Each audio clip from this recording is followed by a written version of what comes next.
Hello বন্ধুরা, শিক্ষা and টিউটোরিয়ালের পক্ষ থেকে তোমাদের সবাইকে জানাই স্বাগত। আজকে আমি আলোচনা করব উচ্চ মাধ্যমিক 2024-25 শিক্ষাবর্ষে এবিটিএ টেস্ট পেপারের ইতিহাস বিষয়ের প্রশ্নোত্তর নিয়ে।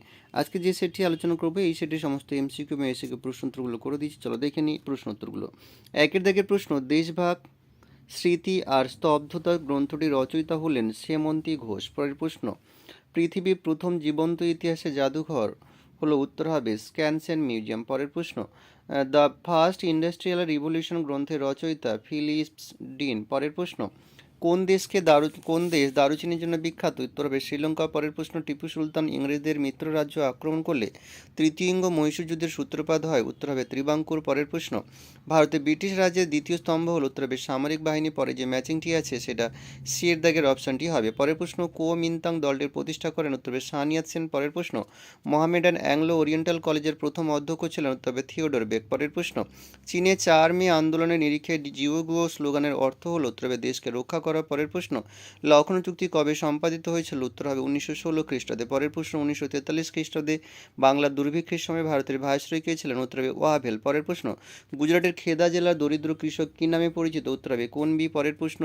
ত্রিপুরী কংগ্রেসের অধিবেশনে সুভাষচন্দ্র বসুর প্রতিদ্বন্দ্বী ছিলেন? উত্তর হবে পট্টবী সীতারামাইয়া। পরের প্রশ্ন, নৌবিদ্রোহ প্রথম শুরু হয়? উত্তর হবে তলোয়ার জাহাজে। পরের প্রশ্ন, বার্লিন অবরোধকারী দেশ হলো? উত্তর হবে রাশিয়ায়। পরে যে ম্যাচিংটি রয়েছে সেটা বি এর দাগের অপশানটি হবে। পরের প্রশ্ন, জিওনিস্টদের সংগঠনের সভাপতি ছিলেন? উত্তর হবে বেন গুরিয়ান। পরের প্রশ্ন, মাইলাই ঘটনাটি ঘটে? উত্তর হবে ভিয়েতনামে। পরের প্রশ্ন, কমিকন গড়ে ওঠে? উত্তর হবে পূর্ব ইউরোপে। পরের প্রশ্ন, বাংলাদেশের মুক্তিযুদ্ধের সময় পাকিস্তানের প্রধানমন্ত্রী কে ছিলেন? উত্তর হবে নুরুল আমিন।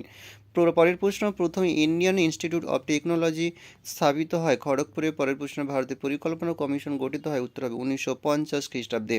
পরে যে সাপটা কথাটি রয়েছে এটা এর দাগের উত্তরটি হওয়ার কথা, বি হবে না, কারণ একটু ভুল আমার মনে হচ্ছে তাই। পরে যে আমরা দুইয়ের দাগের এসিকিউ প্রশ্ন উত্তরগুলো দেখে নেব। দুইয়ের দাগের একের প্রশ্ন, ওয়েল্ট পলিটিক্স কি? ওয়েল্ট পলিটিক হচ্ছে জার্মানি সম্রাট কাইজার দ্বিতীয় উইলিয়াম জার্মানিকে একটি প্রধান বিশ্ব শক্তিতে রূপান্তরিত করার উদ্দেশ্যে যে বিশেষ পররাষ্ট্রনীতি গ্রহণ করেন তা ওয়েল্ট পলিটিক নামে পরিচিত। পরের প্রশ্ন, চীনে মুক্ততা নীতি কে ঘোষণা করেছিলেন? 1899 সালে মার্কিন পররাষ্ট্র সচিব জন হে চীনে মুক্ততা নীতি ঘোষণা করেন। পরের প্রশ্ন, বৈদেশিক বাণিজ্যের জন্য চীনের কোন দুটি বন্দর সীমাবদ্ধ ছিল? উত্তর হবে ক্যান্টন ও ম্যাকাও বন্দর। পরের প্রশ্ন, বাণিজ্যিক পুঁজি কি? বাণিজ্যিক লেনদেনের সঙ্গে যুক্ত পুঁজি বা মূলধনকে বলা হয় বাণিজ্যিক পুঁজি। পরের প্রশ্ন, সর্বশেষ চ্যাটার আইন কবে প্রবর্তিত হয়? উত্তর হবে 1853 খ্রিস্টাব্দে। পরের প্রশ্ন, কাওতাও প্রথা কি? কোনো বিদেশি দূত বাণিজ্যের উদ্দেশ্যে চীন সম্রাটের সাক্ষাৎ প্রার্থী হলে প্রথমে তাকে চীনের সম্রাটের প্রতি বশ্যতা স্বীকারের নিদর্শন স্বরূপ সম্রাটের সামনে ভূমি পর্যন্ত নত হতে হতো। এটি কাওতাও প্রথা নামে পরিচিত। পরের প্রশ্ন, অবশিল্পায়ন কি? ব্রিটিশ শাসনকালে ভারতের বাজারগুলি ইংল্যান্ডের শিল্প কারখানা উৎপাদিত পণ্য ছিঁড়ে গেলে দেশে চিরাচরিত কুটির শিল্প ধ্বংস হয়ে যায়। এই ঘটনা অবশিল্পায়ন নামে পরিচিত। পরের প্রশ্ন, মানুষ গড়ার আদর্শে কে বিশ্বাসী ছিলেন? উত্তর হবে শ্রীরামকৃষ্ণ সূর্য উত্তরসূরি স্বামী বিবেকানন্দ। পরের প্রশ্ন, উডে ডেসপ্যাচ কি? বোর্ড অব কন্ট্রোলের সভাপতি চার্লস উড 1854 খ্রিস্টাব্দে এক নির্দেশনামা প্রকাশ করে যাতে উডে ডেসপ্যাচ বলা হয়। পরের প্রশ্ন, সানিয়াত সেন প্রস্তাবিত তিনটি নীতি কী কী?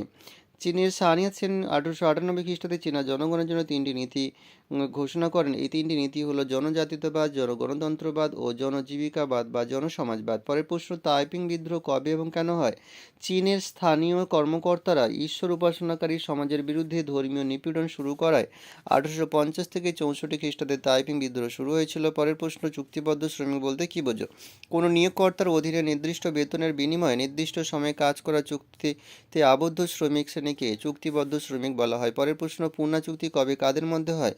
1932 সালে 24শে সেপ্টেম্বর কংগ্রেস নেতা মহাত্মা গান্ধী ও তপশিলি নেতা বি আর আম্বেদকরের মধ্যে পুনা চুক্তি স্বাক্ষরিত হয়। পরের প্রশ্ন, ভারতীয়রা কেন সাইমন কমিশন বর্জন করেছিল? উত্তর হবে কারণ কোনো ভারতীয় সদস্য ছিল না। পরের প্রশ্ন, সিমলা দৌত্য কি?